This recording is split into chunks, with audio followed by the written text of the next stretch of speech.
So ಇವತ್ತು ನಮ್ಮ ಗೆಳೆಯ ಸುಧಾಕರ್ ಅವರು ಕೂಡ ನನಗೆ ಅಪಾರವಾದಂತ ನಾನು ಇಷ್ಟು ಜಲ್ದಿ ಆತನ ಅಭ್ಯಾಸ ಕೂಡ ನನಗೆ ಅಷ್ಟು ಬಹಳ ಆತ್ಮೀಯನಾಗಿದ್ರು ಕೂಡ ಅರಿವಿರಲಿಲ್ಲ ನನಗೆ. ಬರೀ ಕಾಲ್ ಆಪರೇಷನ್ ಮಾಡಿಸ್ಕೊಂಡು ಹೋಗ್ತೀನಿ ಅಂತೇಳಿ ನಮ್ಮ ಕೆಲವು ಸ್ನೇಹಿತರು ಡಾಕ್ಟರ್ಗಳು ಒಂದಿಬ್ರು ಮೂರು ಜನ ಸೇರಿ ಹೋಗಿ ಸೇರ್ಕೊಂಡಿದ್ದಷ್ಟೇ. ನೋಡಿದ್ರೆ 3ನೇ ದಿನ 4ನೇ ದಿನ ಆತ ಸಿಗರೇಟ್ ಸೇರ್ತಾನೆ ಅನ್ನೋದು ಕೂಡ ನನಗೆ ಗೊತ್ತಿಲ್ಲ. ಸಿಗರೇಟ್ ಸೇರೋ ಅಭ್ಯಾಸ ಕೂಡ ಐತಂತೆ.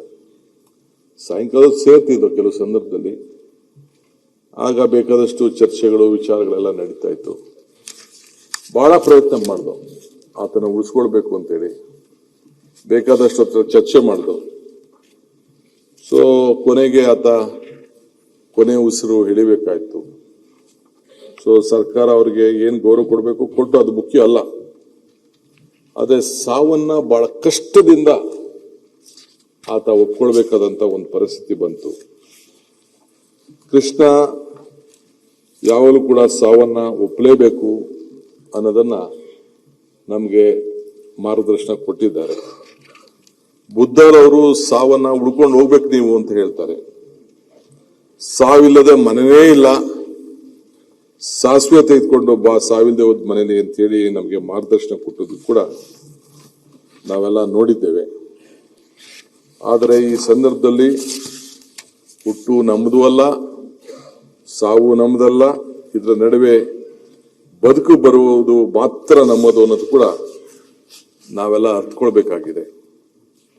ನಾನು ಗೆಳೆಯ ಸುಧಾಕರ್ ಅವರ ಬರಣದಲ್ಲಿ ಸಾರ್ಥಕತೆಯನ್ನು ಕೂಡ ನಾನು ಕಂಡಿದ್ದೇನೆ.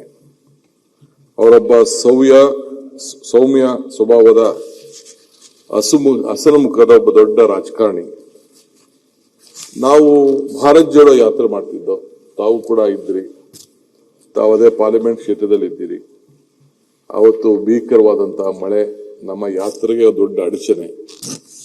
ಇಡೀ ತನ್ನ ಸೈನ್ಯವನ್ನ ಕಾರ್ಯಕರ್ತರನ್ನ ಕಟ್ಕೊಂಡು ಆ ಜಿಲ್ಲೆಯಲ್ಲಿ ಎಲ್ಲರೂ ಕೂಡ ವಿಶ್ವಾಸಕ್ಕೆ ತೆಗೆದುಕೊಂಡು ಅವತ್ತು ರಾತ್ರಿಯಲ್ಲಿ ಪಟ್ಟಂತ ಶ್ರಮ ಇಡೀ ನಮ್ಮ ಕಾರ್ಯಕರ್ತರಿಗೆ ಒಂದು ದೊಡ್ಡ ಸಣ್ಣ ಕೋಮು ಜೈನ್ ಸಮುದಾಯ ಅವರ ಚಿಕ್ಕಪ್ಪ ಕೂಡ ಇದ್ರು, ಆತರ ಕೂಡ ರಾಜಕಾರಣ ಇದ್ರು, ರಂಗನಾಥ್ ಅವರ ಕ್ಷೇತ್ರದಲ್ಲಿ ಇವತ್ತು ಪ್ರತಿಷ್ಠಿಸ್ತಾ ಇದ್ರು.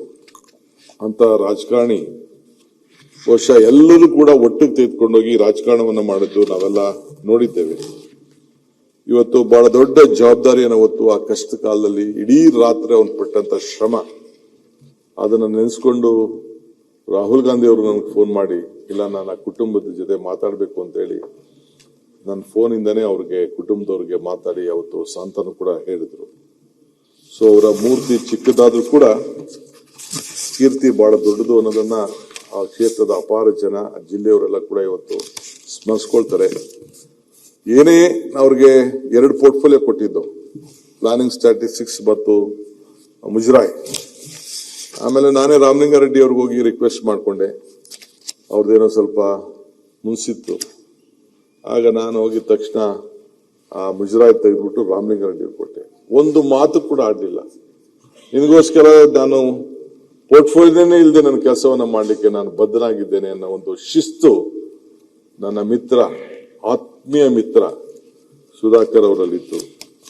ಅವರು ನೀರಾವರಿ ಅಭಿವೃದ್ಧಿಗೋಸ್ಕರ ಒಂದು ದೊಡ್ಡ ಕನಸನ್ನ ಕಂಡಿದ್ದರು. ಹುಟ್ಟಿದ ಮೇಲೆ ಸಾವು ಖಚಿತ.